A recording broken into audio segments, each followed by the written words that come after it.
Hey friends, welcome to the Mindset Podcast. I am your host, Sally Allen.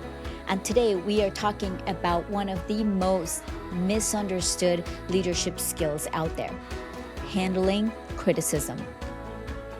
Most people say that they are open to feedback, but the moment someone actually gives them feedback, it's game over.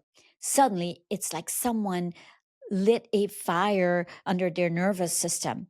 Their stomach drops, their brain starts coming up with every excuse in the book. And for the next 3 days, they replay this conversation in their heads. It's like a bad movie they just can't stop watching. Sounds familiar? I was there years ago in my life. Sometimes I still catch myself doing it, but now I have tools to battle that. Listen, if you want to lead yourself well and grow in your career, you are going to have to build a different relationship with feedback and constructive criticism.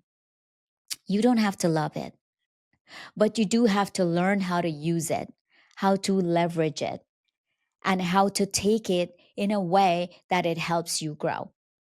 So, I have a few strategies here that we will walk through today to help you work through that. Mindset shift one, get into the mindset of criticism isn't an attack, it's information. If you tell your brain whatever she's saying or he's saying right now is just information, because one of the biggest mistakes we made, one of the biggest mistakes we make is assuming that feedback is personal. It is not. It's data, it's information. It's someone else's perspective on how you show up, how you produce, and how you handle something. Your job is to treat it just like that. It's data, it's information. It's not an insult. That doesn't mean that all feedback is accurate. It doesn't mean all feedback is kind either. But you're allowed to pause and say, is there something useful here? That's the one question that changes everything. Your brain takes out the defensive mode and shift into learning mode, and that's the power. Even if the delivery was rough, when you switch your mindset, it doesn't matter what that person says, they have no power over you, and that feedback doesn't have any power over you. You always have to ask, is there something I can apply? Don't shut it all out because the packaging was ugly. Feedback is rarely perfect, but if you dismiss it all, you dismiss a chance to grow. Mindset shift two. Feedback isn't a reflection on your worth. I really want you to hear this. Feedback is not a reflection on your worth. This one is big, especially for high achievers. When someone critique their work, they hear you're not good enough. That's a belief problem. That's not a feedback problem. Let's be clear. You're not your performance. You're not your last mistake, your worst meeting, or your most recent evaluation.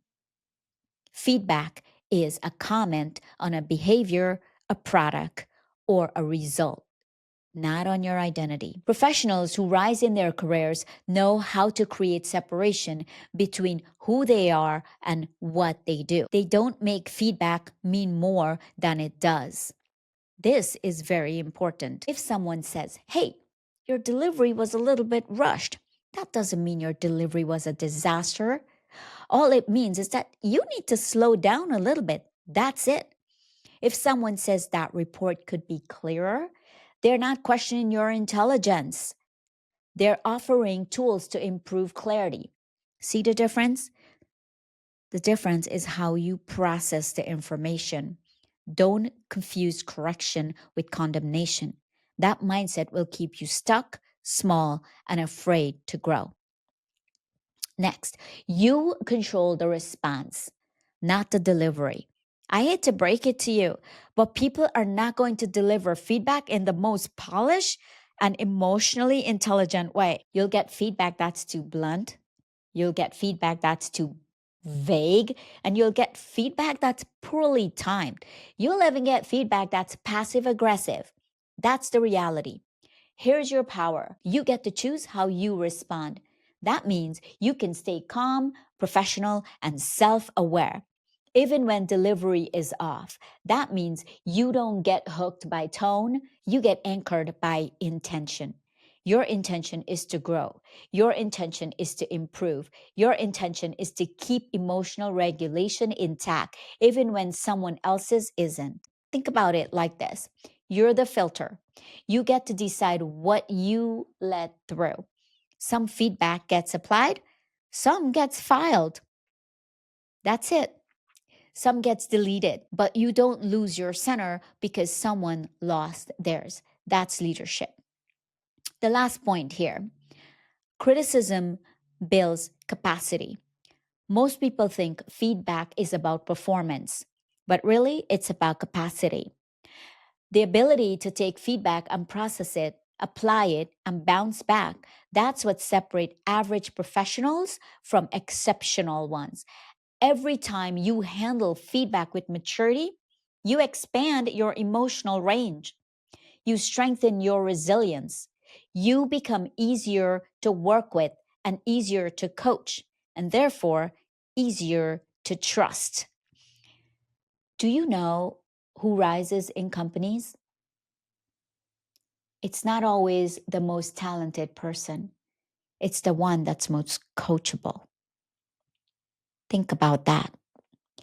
The person who can take direction without drama, the person who can handle hard truths without folding, the person who can say, "Thank you for the feedback, let me work on that." That person, that's the person people want to work with. That's who gets promoted. That's who build influence and credibility. So, if you want to lead someday, start practicing now.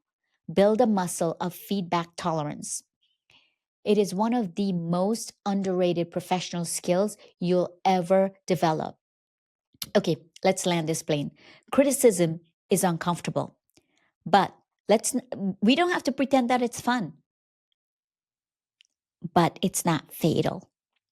And it's not personal unless you make it personal.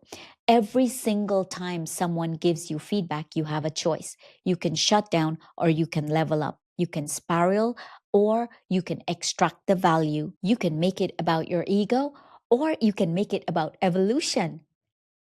Leaders choose evolution. Professionals choose growth. And people with mindset like yours, they just don't take feedback. They use it. That's all I have for you today, friends. If you enjoyed this episode, follow me on Instagram and on YouTube. As I always say, if you change your mindset, you can change your life. Have an amazing day. I'll see you in the next episode.